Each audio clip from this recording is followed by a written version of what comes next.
and welcome to Chapter 5 of the fanfiction A Glitch in the System. This is all written and narrated by Milady Samantha. I hope you enjoy. Ladybug landed on the balcony just above her bedroom. "Spots off," she squeaked. Tiki flew out from her earrings and floated in front of her holder. Tiki's eyes widened as she noticed how unhappy Marinette looked. "Marinette?" Tiki questioned. Marinette quickly looked over at her Kwame. She tugged at the end of her t-shirt nervously, unsure on how she was supposed to go on from here. How could Marinette continue now that she knew? She knew that her crush, Adrian Agreste, and her not-so-secret admirer, Cat Noir, were the same person. She even saw the glass-shattering evidence with her own two eyes, and she still could not comprehend her thoughts. She just couldn't believe that the two, in fact, were the same. Adrian, a young model, so sweet, so quiet, and so kind. And Cat Noir, her superhero partner, his annoying ego, his bad-timed humor, and his obsession with her. Her head was spinning. This was way too much for Marinette to take in. She panicked as she threw herself onto her bed, her face plummeting the pillows as her stress levels almost reached the sky limit. Tiki stared worriedly at her holder. She'd never seen Marinette in this state before, and she was beyond confused. She thought that Marinette would be pleased to know that Adrian was Cat. "Marinette?" Tiki spat out as loud as she could muster. Marinette frantically shut up. Sorry, Tiki. She was interrupted. "Marinette, why are you acting this way? Shouldn't you be pleased? You don't have to hide your love for Adrian anymore because he loves you too." Tiki chanted ecstatically. Marinette turned to her poster collection of Adrian and grabbed a photo. She then also grabbed a photo of Cat from inside of her drawer and held the two side by side. She was struggling to understand how two people so different, so unalike in every way she could possibly imagine, how can they possibly be the same person? Tiki frowned at Marinette, still awaiting a response. Marinette cleared her throat before finally talking. "But, Tiki," she paused for a moment, "I love Adrian, not Cat Noir." Marinette let out sadly. Images consumed Marinette's mind, thoughts flowing in left and right. Cat Noir acts so annoying, but Adrian acts so sweet.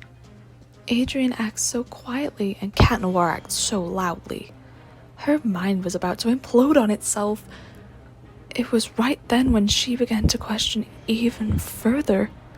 "But who is the real Adrian Agreste?" Marinette said frantically as the thought finally occurred in her overflowing mind. "Is his Cat Noir side his true self?"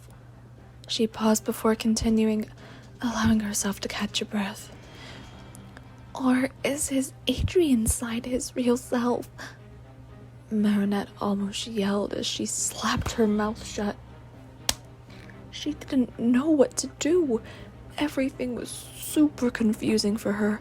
She began to sweat as she remembered why she even had to find out in the first place. That was right. Master Suhan. She had to go tell him Cat's identity before he got even more mad with her. Marinette groaned as she flopped out of bed, allowing her body to slam onto the floor. She truly couldn't be bothered to deal with Suhan, but knew she had to nonetheless, so she pushed herself up from her fluffy carpet and planted her feet onto the ground. "Tiki, transform me," she said with less energy than usual. Ladybug then crept up onto the rooftop as she dialed Suhan's contact from her bug phone. When Suhan arrived, he was frowning. "So, Ladybug, have you done what I asked, or am I to choose a new Cat Noir?" Suhan grumbled irritatedly. Ladybug put a hand to her hips as she rolled her eyes. Who does this man think he is to be demanding? And so rude. Actually, sir, I did it. Cat, he is Adrian Agrest. Ladybug spat out almost too comfortably. Suhan's eyes widened. I must say, I am surprised you did this task. Now must you be forgetting this and getting Viperian to alert me of this information again? Suhan said. Ladybug paused before opening her mouth. No. Actually, I think I do need this information after all, she said. Suhan frowned. I thought you explained to me how dangerous this all was, Ladybug, and now you're willing to remember this information? Ladybug froze. Whatever then, I suppose you did what I asked for. Anyway, I have some tea to get back to. Goodbye for now, Guardian. Suhan said as he jumped away, leaving a stunned-looking Ladybug alone on her roof. Thank you so much for tuning in. I hope that you enjoyed this part, and if you did, be sure to leave a like and a comment, maybe even subscribe. No pressure though, I'm not going to force you.